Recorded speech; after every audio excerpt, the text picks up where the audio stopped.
بسم اللہ الرحمن الرحیم۔ السلام علیکم ویورس،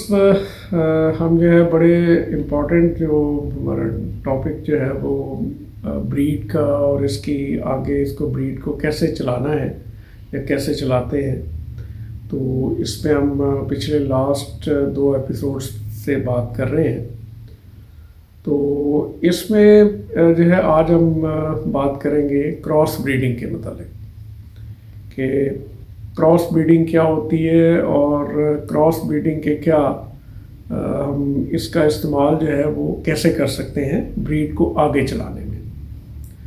تو کراس بریڈ سے مراد یہ ہوتی ہے کہ کسی بھی 2 نسل کے کبوتروں کو اگر آپس میں ہم کراس کرتے ہیں تو یہ چیز جو ہے یہ کراس بریڈنگ کہلاتی ہے یا کراس بریڈ کہلاتی ہے۔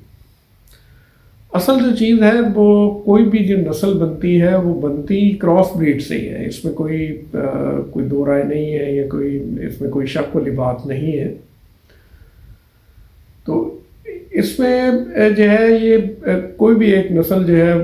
جس کو ہم آگے اسی حالت میں آگے چلانا چاہتے ہیں، اس کو آگے لے کے چلنا چاہتے ہیں، اور ہم یہ بھی چاہتے ہیں کہ ہم وہ بریڈ جو ہے اس کا رنگ بھی ویسا ہی رہے، اس کی کبوتروں کی آنکھوں کا رنگ جو ہے وہ بھی ایسا ہی رہے، اور ان کا جسم جو ہے وہ بھی صحیح رہے، اور ان کے جتنے بھی پوائنٹس ہیں وہ برقرار رہے، وہ جو ہے وہ خراب نہ ہو، اور کبوتر کی نسل جو ہے وہ نسل جو ہے وہ آگے اسی طرح اچھی حالت میں آگے بڑھتی رہے۔ تو اس میں پہلا جو تھا کہ وہ ان بریڈنگ سے جو ہے سب سے زیادہ کبوتر جو ہے وہ اپنی کوئی بھی نسل جو ہے وہ سب سے زیادہ خراب ہوتی ہے ان بریڈنگ سے۔ تو ان بریڈنگ پہ ہم جو ہے پچھلے لاسٹ ایپیسوڈ میں بڑی ڈیٹیل سے بات کر چکے ہیں۔ تو اس میں جو ہے وہ اس کو آگے بریڈنگ کو آگے چلانے کے لیے یا کسی بریڈ کو آگے چلانے کے لیے 2 چیزوں کا ہم استعمال کرتے ہیں جی۔ پہلا تو یہ ہے کہ ہم کراس بریڈ سے اس بریڈ کو آگے چلاتے ہیں تاکہ اس میں جو بھی اس کے کریکٹرز ہیں یا اس میں جو خوبیاں ہیں وہ آگے اسی طرح چلتی رہیں، ان میں کمی نہ آئے۔ تو اس میں یہ ہے کہ اگر مثال کے طور پر اگر ہمارے پاس جو ہے وہ ڈب والے کبوتر ہیں تو اس کو ہم چاہتے ہیں کہ ڈب والے کبوتر جو ہے ہم اس کو آگے اسی طرح یہ چلتے رہیں۔ تو اس کا یہ ہے کہ پہلا جو ہے اگر ہم کراس بریڈنگ کے ذریعے یا کراس بریڈ کے ذریعے اس کو ہم آگے چلانا چاہتے ہیں یا اس کو جو ہے وہ آگے ہم مینٹین کرنا چاہتے ہیں، تو اس کا طریقہ یہ ہے کہ آپ کوئی بھی جو ڈب والا کبوتر ہے، نر ہے یا مادہ ہے، اس کو کسی دوسری بریڈ کے کبوتر سے کراس کریں۔ ہم مثال لے لیتے ہیں کہ چلیں اگر ہم ان کو ٹیڈی سے کراس کرتے ہیں، تو اب یہ ہے کہ اگر ٹیڈی سے کراس کریں گے تو اس میں جو بھی جوڑا وہ لگے گا، چاہے وہ ڈب والا میل ہے یا وہ فیمیل ہے، اور اگر ٹیڈی میل ہے یا فیمیل ہے واٹس ایور، تو اس میں یہ ہے کہ اس میں وہ جوڑا جب لگے گا تو اس کے آگے جو بچے نکلیں گے تو اس میں جو ہے وہ 25% بچے جو ہیں وہ ایسے ہوں گے جو کہ ماں کی خوبیاں لیں گے۔ اگر فار ایگزامپل اگر ماں ٹیڈی ہے تو وہ زیادہ جو ہے وہ ٹیڈی بریڈ پہ جائیں گے، اور ان میں جو 25% بچے ہیں وہ باپ پہ جائیں گے، یعنی جو ہے وہ اس کی ڈب والی بریڈ پہ جائیں گے، اور 50% جو بچے وہ ایسے ہوں گے جو کہ بالکل درمیان میں ہوں گے، یعنی ان میں وہ جو ہے کچھ خوبیاں جو ہے وہ ڈب والے کبوتروں کی ہوگی، کچھ خوبیاں جو ہے وہ ٹیڈی کبوتروں کی ہوگی۔ اب اس میں آگے سوال یہ پیدا ہوتا ہے کہ جب ہم نے کراس بریڈ کر لی تو اس کو ہم جو بریڈ مینٹیننس جو اصل کی طرف کیسے جائیں گے، تو اس کا طریقہ یہ ہے کہ جو 25% بچے جو ہیں وہ جو ڈب والے جو باپ پہ نکل رہے ہیں،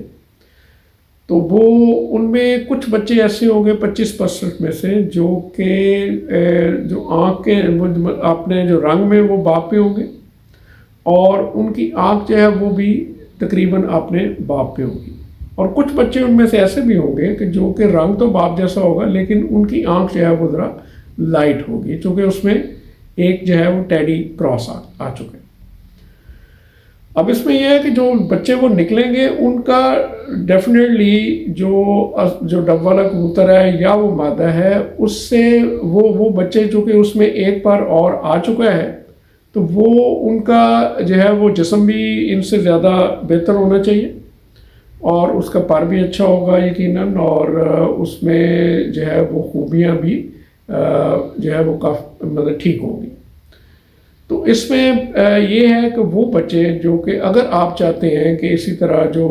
ڈب والی جو بریڈ ہے وہ آپ کی اسی طرح چلتی رہے، تو اس میں یہ ہے کہ جو 25% بچے جو آپ کے پاس ہیں اور ان میں وہ بچے خاص طور پہ چاہے وہ نر ہے یا مادہ ہے وہ اپنے باپ پہ ہے بالکل، یعنی اس میں بڑا کم فرق ہے، یعنی اس کی آنکھ بھی سرخ ہے اور اس کا رنگ بھی جو ہے وہ ڈب والا ہے، اس کی جو بالکل دوسری جو خصوصیات ہیں ڈب والوں کی وہ اس میں موجود ہیں۔ تو وہ جو چاہے وہ نر ہے یا مادہ ہے اس کو آپ دوبارہ ڈب والی بریڈ میں اگر آپ کراس کریں گے تو وہ آگے جو ہے وہ زیادہ بچے وہ اسی بریڈ کے نکالے گی، نر ہے یا مادہ ہے۔ تو اس سے یہ ہے کہ جو آگے آپ کی نسل چلے گی ڈب والی، تو اس میں یہ ہے کہ ایک پر جو ہے چونکہ ٹیڈی کا آ چکا ہوگا اس لیے وہ عام جو اوریجنل بریڈ ہے اس سے زیادہ وہ مضبوط ہوں گے، لیکن ان کا جو رنگ ہے یا ان کی آنکھ کا رنگ ہے یا اس کے جو بھی خصوصیات جو ہیں وہ ڈب والے کبوتروں کی ہوتی ہیں یعنی نسل کے طور پہ وہ اس میں ساری موجود ہوں گی، لیکن اس میں جو آپ کہہ لیں کہ ٹیڈی پر ہونے کی وجہ سے یا ٹیڈی بریڈ کے جینس ہونے کی وجہ سے وہ ان سے زیادہ مضبوط ہوں گے۔ تو یہ اس طرح بھی آپ ایک بریڈ کو جو ہے وہ کراس بریڈنگ کے لیے کے ذریعے مینٹین کر سکتے ہیں، اس کو آگے چلا سکتے ہیں۔ اسی طرح اگر آپ چاہتے ہیں کہ وہ جو کبوتر ہیں وہ ٹیڈی ہیں جو یعنی بچے جو ہیں جو مادہ پہ ہیں 25%، ان میں سے کچھ بچے ایسے بھی ہوں گے جو بالکل اپنی ماں پہ ہوں گے، چاہے وہ نر ہے یا مادہ ہے، اور اس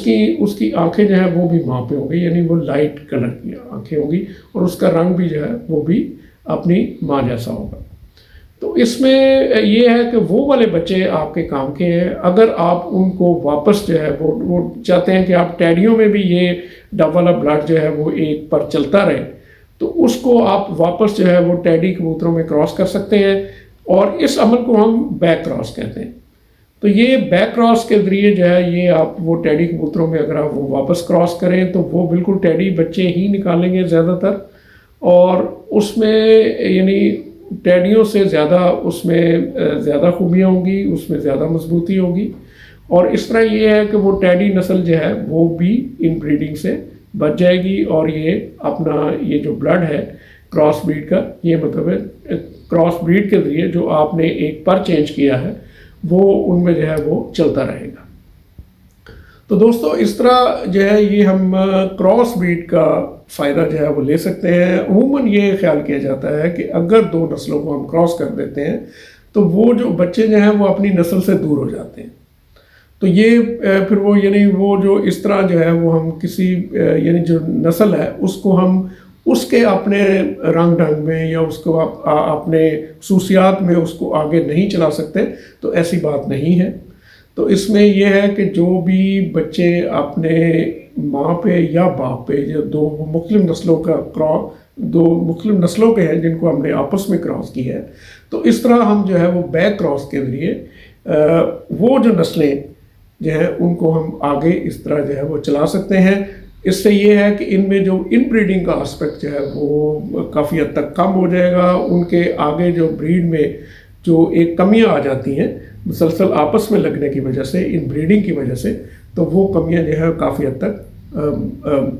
دور ہو جائیں گی، اور اس سے جو ہے نسل جو ہے وہ آگے اس کو چلانے میں جو ہے اس میں بڑی ہیلپ ملتی ہے۔ تو یہ کراس بریڈ جو ہے یا کراس بریڈنگ جو ہے یہ بھی ایک ذریعہ ہے کسی بھی نسل کو آگے بہتر کرنے کا یا اس کو آگے چلانے کا۔ تو باقی بہت سارے جو دوست ہیں یہ جو ہم آج کل بریڈنگ کا جو آسپیکٹ ہے جو ہم ڈسکس کر رہے ہیں، تو بہت سارے دوست جو ہیں وہ کویسچنس بھی پوچھتے ہیں، ان کے ویوز بھی آتے ہیں۔ تو میری کوشش ہوتی ہے کہ ان کو جو ہے وہ جتنے بھی کویشچنز ہیں ان کا جواب جو ہے 1 بائی 1 دیا جائے. تو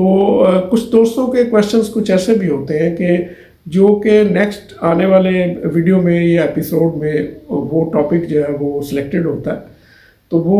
اس ٹاپک میں ان دوستوں کے جو سوالات ہیں